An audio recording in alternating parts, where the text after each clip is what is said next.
that decided not to go into the National Basketball Association last year, came back for a senior season and really has shown some improvement. You know, I've yet to see a young man make a decision to do that and really be harmed. Vashawn Leonard, who was at Minnesota, decided to stay in school when he was at Minnesota after going into the draft, came back and stayed, and he was better off for it because he wasn't going to make the team he was going to. 24-15, UMass. Their biggest lead right now, 9 points. Jerry Nichols in the ball game for Georgetown. With Yaya Ja out on the floor, Marcus Camby is able to just block up everything. Nichols can make the shot. Oh, Thompson, get it! Dante, please! You got to get out there. Dante Bright sending it out of bounds. UMass looking strong.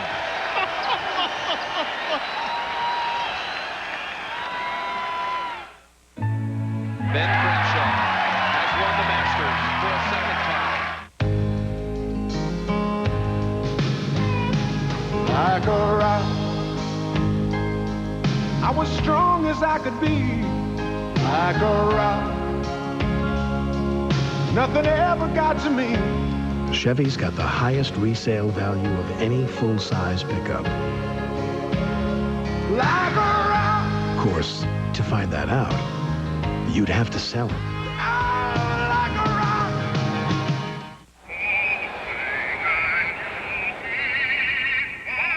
Because of its remarkable clarity, Cellular One is the nation's #1 cellular service, clear across America.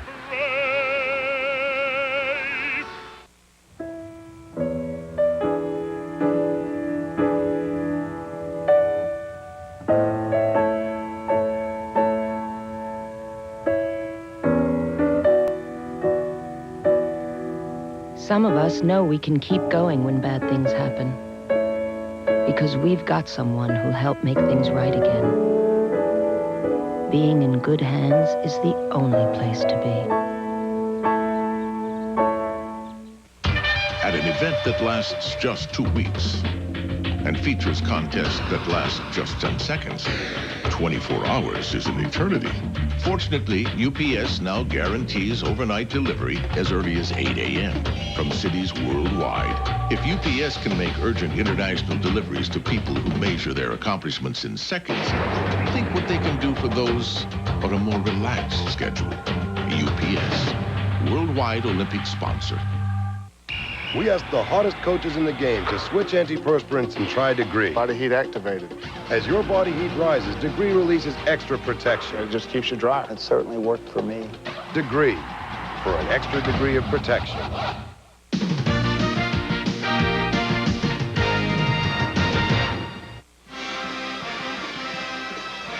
And welcome back to Atlanta. 7:48 to go, 24-15. Dante Bright, so far he's played a solid game for this Minutemen Ball Club. He has been very, very solid.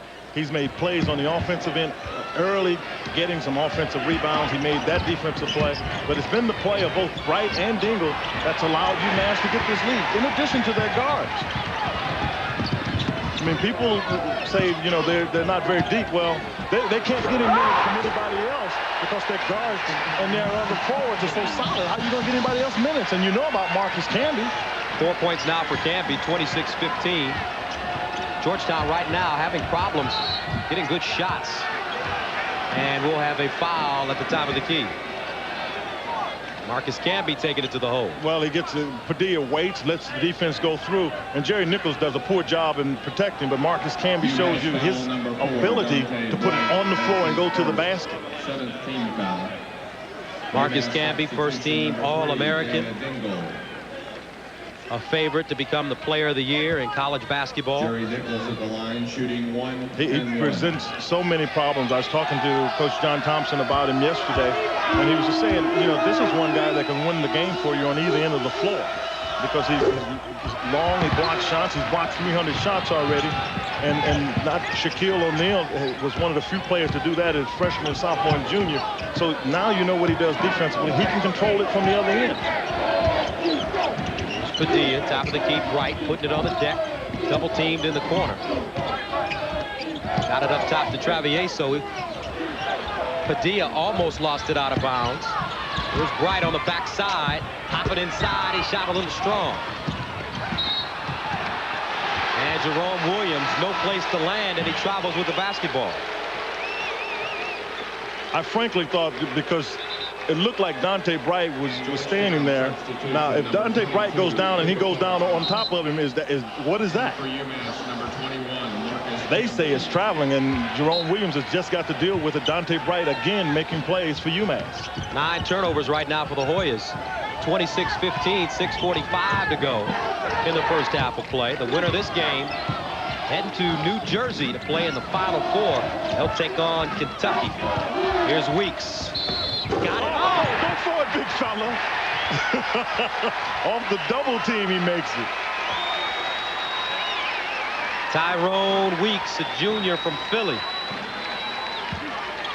You know, as you look at Georgetown now, you see a play going into Tyrone Weeks. He's double teamed, and coming over there was a fellow Harrington. He got there too late. You can see Weeks is happy, but I'm looking at faces in Georgetown. There's a little perplexed coming on the face, like, you know, what's going on here? What's going on is UMass is playing a very good basketball game. They're not number 1 for nothing.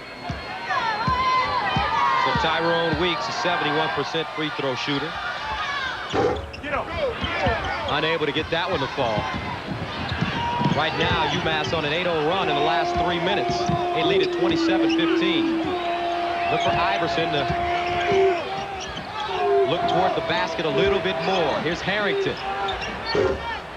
Offensive rebound and put back Yaya Ja. They're not getting anything out of the press because the 2 guards are too good. They're going to have to try to get some offensive rebound baskets in order to get back in the game. But defense is what's carried them before.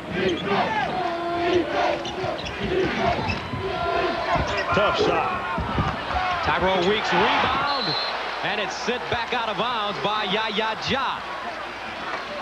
That time Marcus Camby ended up taking a tough shot, and on the other side is Weeks. That's over basically 2 people tough, but Tyrone Weeks got good position on that side. Yaya Ja comes and sends it back.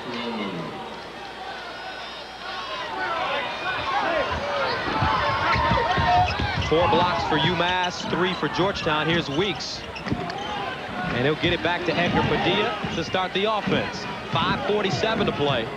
UMass doing a great job handling the Georgetown pressure. Georgetown, however, unable to get good looks at the basket. Travieso! It was on the other side. Georgetown goes into a 2-3 out of bounds, and no one picked him up. Carmelo, I thought, did a very good job of staying behind the defense so they couldn't see him from Georgetown. Gets a 3-pointer.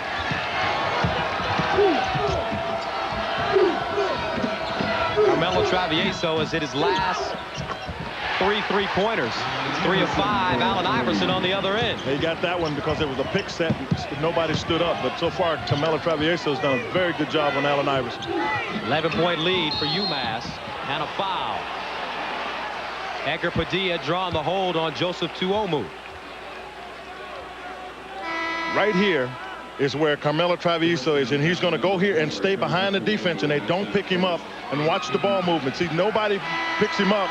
Chase it up top. That's too far for Yaya Ja to get, but that's a 3-point shooter that makes him quite often the best 3-point shooter on their team at 40%. Carmelo Travieso. In the Atlantic 10 tournament, Carmelo Travieso was 7 of 13 from the 3-point line against Temple. Now, the other day at the press conference, he also had some problems, however. Got a couple of laughs out of it. Carmelo, fortunately, was okay, but he fell off the platform at the interview table. And he was okay. His back was a little tight, but he's on the floor and played against Arkansas as well. He came out on the floor, and his teammates gave him a standing ovation. So, you know, they enjoyed the fact that he was all right. So they let him know about it, too. And here's Mr. Iverson starting to heat up a bit. 12 points, 33-23. Hoyas trailing by 10. 4:42 to go in the first half. Marcus Camby, been quiet here, putting it on the floor. Pulling up inside and knocking it down. Go ahead, big fella. There was pressure on the backside of him, and he just kind of shrugged it off. 6 points for Marcus. Here's Iverson. Being pressed by Travieso. They've got him working awful hard. That's a long time to have the ball, but he felt it. Rebound Dante Bright. He's in a hurry. Travieso. Oh, no, he took a deep one. And here's Iverson. Trying to needle his way through traffic in the open court. Gets it to Harrington. Iverson back to Harrington. He'll muscle his way towards the basket. Shot too strong. This is the defense of UMass. I'm telling you, they guard you so well. There is either two people coming at you and always a body between you and the basket. They don't lead the country in field goal percentage because they just kind of go about it passively. They come out and attack you. John Calipari has done an outstanding job defensively. You can just watch. Allen Iverson gets the ball, and then he passes it. You see there are two people around the ball with Harrington. He gives it back to Iverson. You see stepping up is Camby, who's just been patrolling the center and caused that difficult shot to be taken by Othello Harrington. Outstanding defense by the Minutemen. And this season, UMass, everybody talks about the way they can put the ball in the basket with Marcus Camby, but look how they've defended teams. 38% from the field, allowing only 61 points per game. That's 9th in the nation. 38% is 6th in the nation. That combination, though, has got to be considered one of the top in the country, because sometimes your numbers can be down, i.e. Princeton, because of the style of play that it creates. But a team that makes you shoot bad shots, that combination with the fact that they get after you defensively means a low field goal percentage defensively and low numbers. Is that basket good? Oh, no. Yes, it is.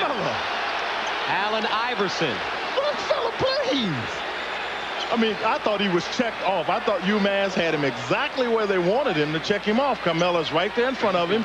Little contact. He goes up. There's a reach. And they call it on Travieso. Dante Bright tries to get an offensive foul call. But you see Iverson, who's been trying to get some foul calls from the officials, got going on a little roll. Got to keep an eye on him now. You may have to run two after him just to get the ball out of his hands. He's starting to heat up. Iverson now with 15 points, and UMass still leading Georgetown. There's a timeout on the floor. That should do it. I'm transferring $100,000 right now. The electronic world can be a treacherous place. Yeah, well, look where we are. This doesn't look right. It looks great. I'm not happy here. And if you've got some kind of off-the-shelf network that's not custom designed for your business, then something unexpected can happen. It's not there yet?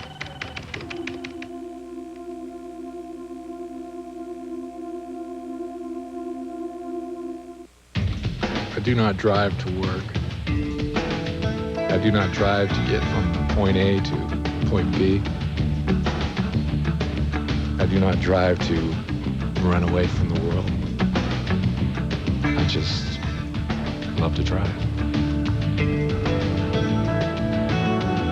The new 1996 Monte Carlo. Personal space from genuine Chevrolet.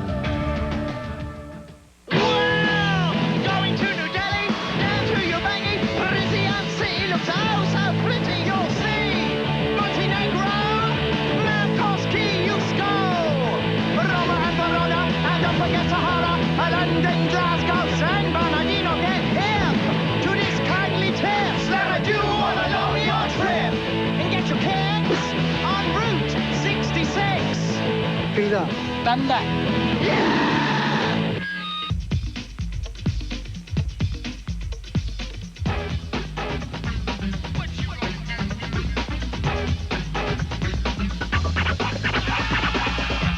Check.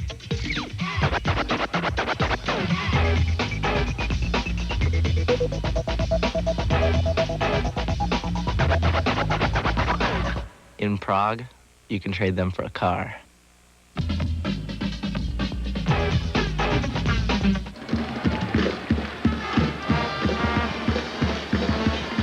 35-26, 3:29 remaining in the first half of play, and our game summary: Georgetown shooting 42%, UMass 39%. Iverson 15 points already. Iverson starts to warm up. He makes those 2 threes and a 3-point play, and he starts to get it going a little bit. He can carry the team for a while, but they're going to have to get much more distribution with the basketball for Georgetown in order to have a chance against a very good defensive team like UMass. They just make you every one of your shots you take it contested. Here's Camby. Gonna get back out to Padilla. Nice look back to Camby. His shot short. Gets his own rebound. Turning to the basket, and he got it. See, the problem with Georgetown is they just don't have anybody big enough to guard Camby. Baseball pass, that one by Othello Harrington. Harrington looking like a drop-back quarterback there as he found Tuomu in stride for the bucket and the foul. Othello Harrington is a player that gets his head up. As soon as the ball goes out of bounds, you see he's got his head up, looking on the other side, and then a nice little wide receiver play made there by Joseph Tuomu. Get that one down, try to get a 3-point play.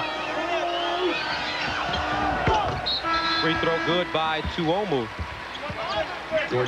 Georgetown now trailing 37-29. 3:07 to play in the first half. Here's Camby. You know where the guards are so good? They've got great eyes. Edgar Padilla, every time he seems as though he's going to get trapped, even in midair, he finds a player. And that time, he just looked up and there's a guy open and he can find him. Some guards get rattled by press and they don't find people. It's Travieso. Quick release. Rebound Dante Bright on the backside. Tipped away, and Iverson is fouled by Padilla.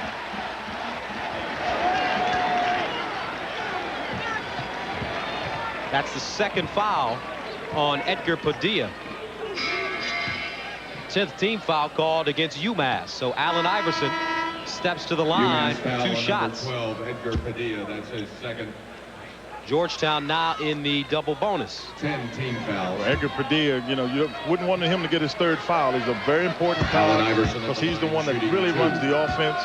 Had 5 steals in the last game. So he is the guy that gives you a lot of latitude as to what you do both offensively and defensively with Edgar Padilla. He and Camelo Travieso, they born on the same day in Puerto Rico. These guys really are in tune with each other. And I don't think it has much to do with born on the same day. Their spirit is so attached. You can see they're both very, very feisty guys. So Georgetown, they've cut it to 6, 37-31 UMass. Almost a steal. Great hands by Dingle, and it's poked away from behind by Tuomu. And makes a save because he had just about kicked the ball out of bounds. The question is, can the Hoya pressure wear down UMass? Well, I don't know if it's as much the pressure as what really depends on what happened is if there's enough people in the game that come in and make plays. When you try to put pressure on people to create steals, you see right here, Padilla makes the pass, throws it a little bit to the outside of Dingle, and Dingle does not see Joseph Tuomu coming from the backside. Got Othello Harrington on this 1-2-1-1 press. Long arms can make it difficult. 10 seconds. So that's what you want to get out of it. John Calipari is saying to Marcus Camby, you've got to come back and get the ball. Because Marcus and it's a tendency for people on the backside of any press to start going back away from it. John Calipari is telling him, you got to come get it. 10th turnover for UMass. On the season, they only averaged 12. Here's Iverson putting it on the floor, fade away. Rebounded by Dingle. You can see when Allen Iverson, one of the issues he's got to deal with. He is so slight that he got bumped. Steal, Tuomu. Georgetown right now on a 10-2 run. They cut it 37-33 with 1:33 to play in the first half. Hadn't had much to do with the stars in the game. Tuomu will put good pressure on the ball.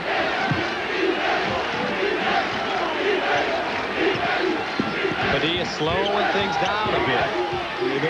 That's why they don't get rattled. You give everybody a chance to catch their breath, take a look. Oh, don't shake him up like that, big fella.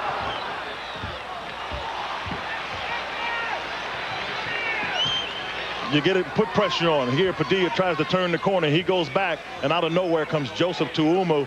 who's been, I think, a big spark for the Hoyas coming off the bench. He's been out there trying to pressure the ball. You see 7 points for Georgetown, but 16 off of 9. A possible 18 points you can get off of those turnovers, and UMass has 16 of them. Biggest lead by UMass was 14 when they led 31-17, but now Minutemen only leading 37-33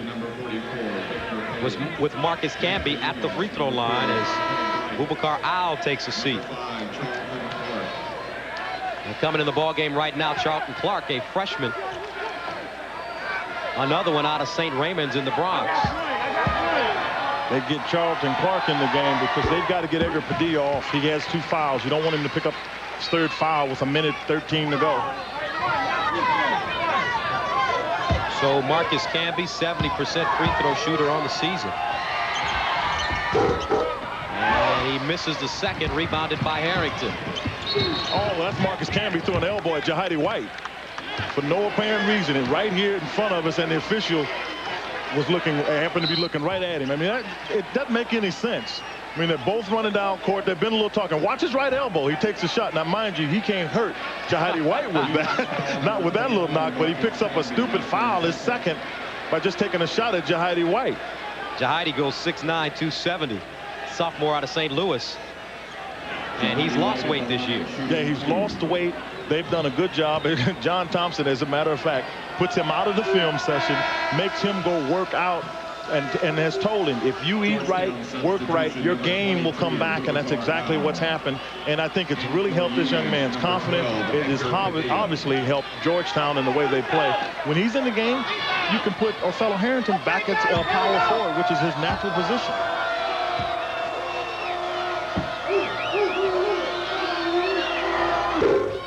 And Jahidi White missing the first. Now coming up at halftime, Pat O'Brien, Coach Raveling, and Coach Krzyzewski. And they'll have a conversation with Kansas coach Roy Williams after that big win over Arizona last night.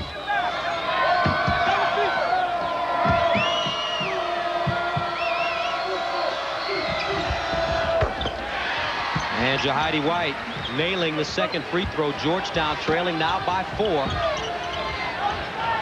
With 1:06 to play in the first half. There's Dante Bright. Crowd wanted to travel. They had a right to want it because before he made the pass, he put down the other foot. His pivot foot was already down. He put down the other one. Here's Camby setting the screen for Padilla. Slides through. Facing the basket. Marcus Camby. To his left. His shot strong. Knocked out of bounds. Last touch by the Hoyas. On that weak side, what I'm telling you, Tyrone Weeks has made his presence felt. I mean, he is always getting his hand on the ball, either coming up with the rebound, caused Joseph Tuumu to knock that one down. One of the few guys off the bench that makes a significant contribution. Here's Travieso, pump fake, puts it on the floor. 29 seconds on the shot clock, 31 on the game clock.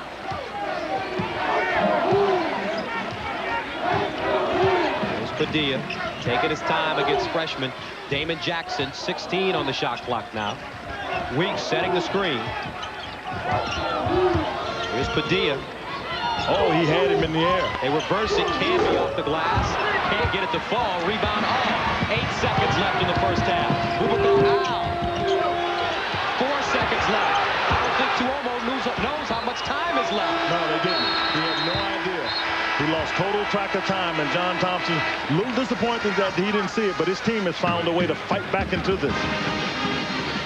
So Marcus Camby, 9 points, 4 rebounds, 2 blocks in the first half of play, and UMass takes a 38-34 lead and a halftime. Coming up next, we'll go back to New York and Pat O'Brien. CBS Sports' exclusive coverage of the NCAA Basketball Championship is sponsored by Genuine Chevrolet.